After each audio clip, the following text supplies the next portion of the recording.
As Han Xiao began to weld and assemble the parts he created, the prosthetic arm began to take shape.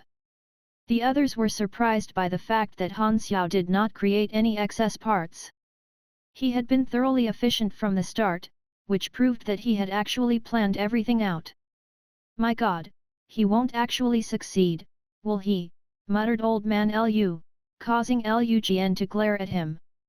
What a sly grandpa! Seeing them look so amazed almost caused Han Xiao to burst out in laughter. How could he possibly fail when he already had the blueprint in his memory? You have created bionic arm left, mechanical version, giving you 2000 EXP. Bionic arm left, mechanical version. Special item. A very realistic prosthetic created using the principles of machine dynamics and suspension. Adjustable to suit the user's needs, it is soft, yet extremely durable. The polished metallic prosthetic took Han Xiao a total of 2 hours and 33 minutes to make. One look at its structure and everyone present could tell that it was an extremely functional prosthetic. Everyone was shocked. He really made it. As Lu Jian covered her mouth in disbelief, a single thought came to her mind. I've struck gold. This prosthetic will look realistic if you cover it with. Save the bullshit, let's test it now, interrupted old man Lu as he swallowed his saliva. Although Han Xiao had truly exceeded his expectations, his mind was still unchanged. The tall old man rolled his eyes at old man Lu and picked the prosthetic up to examine it. He instantly fell in love with it. It fit onto his stump extremely comfortably, unlike other prosthetics that had non-adjustable, rigid attachments. The reason that he did not like to wear a prosthetic arm was that they always got in the way of his movement. However, Han Xiao's creation did not give him this problem. It felt so realistic that when he moved it, it felt like he had grown back an arm. The elastic suspension enabled him to effortlessly make simple movements. Perfection. This was the only word that could describe how he felt about it. What do you think? Satisfactory? Asked old man Lu coolly as he sipped on his beer. Lu Jian looked anxiously at the tall old man. The tall old man found himself in a tight spot. Should he help his friend? Or should he say his true feelings? Which was more important? This thing is excellent. I'm satisfied. Old man Lu spat out his beer and glared at the tall old man as he coughed continuously. Weren't we allies? We had a plan. Since you like it, you can have it. Han Xiao was not surprised at all. The tall old man nodded his head and replied, I will remember this favor. Old man Lu was flabbergasted. The arm was made with my materials. Did you ask for my permission? Then, can I stay? Han Xiao turned to old man Lu and asked, his lips curling. Old man Lu's shock immediately turned into embarrassment. As he turned around to head upstairs, he reluctantly replied, whatever, if you want to stay, then stay. Let's see how long you'll last. Lu Jian shook her fists in celebration.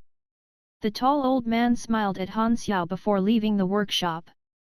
After walking out of the alley, he entered a black sedan car that had been waiting for him. The chauffeur respectfully passed a mobile phone to him. As the tall old man picked up the phone, his entire demeanor completely changed.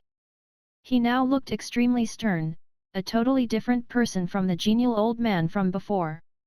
The German organization fugitive has snuck into the western capital. These are the coordinates, he spoke in a deep voice. Have the intelligence department monitor him for now.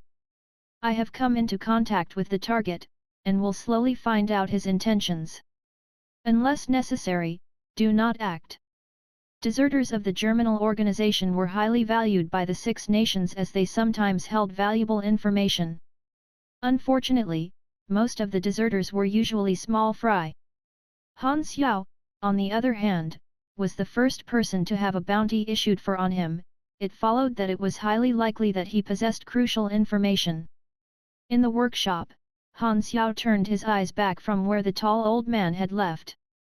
His performance should have let the tall old man know that he was not hostile, and laid the groundwork for a better relationship. There were three things for Han Xiao to gain from coming to the workshop. The first was that old man Lu kept a very comprehensive collection of mechanic-related basic knowledge.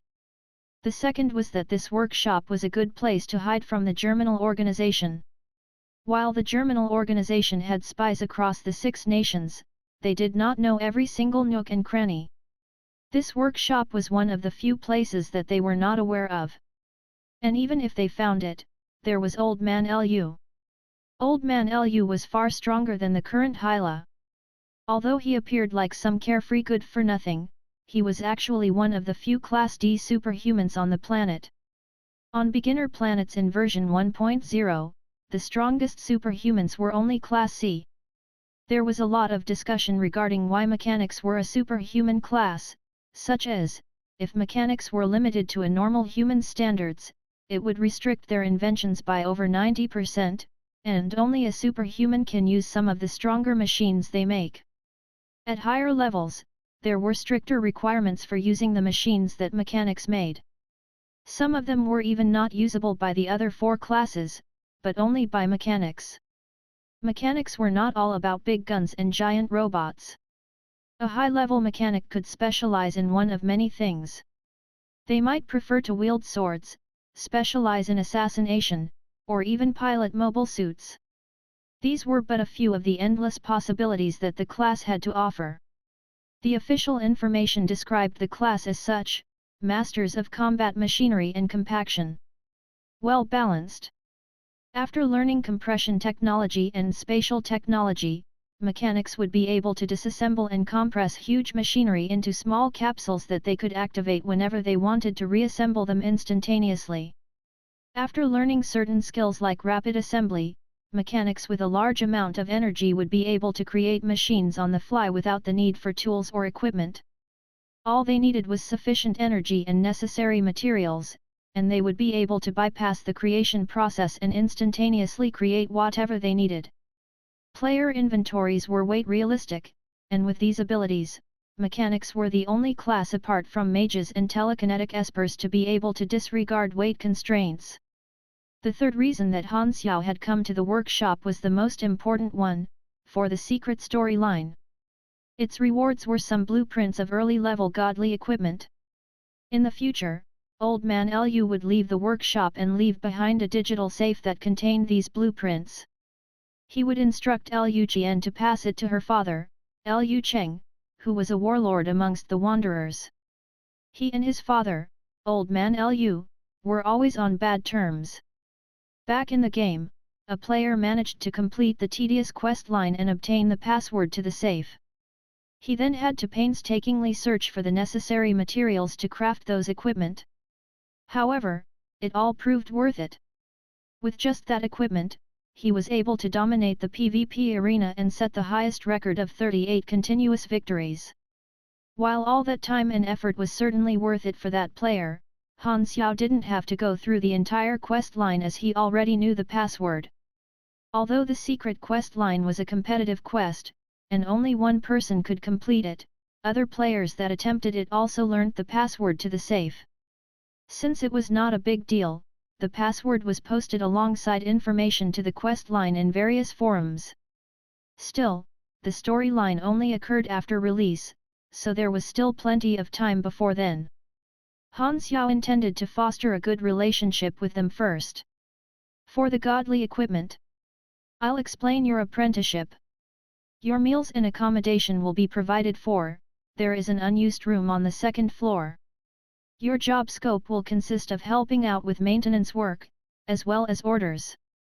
I'll pay you $1,000 a month, is that fine? Lu Jian looked at Han Xiao nervously.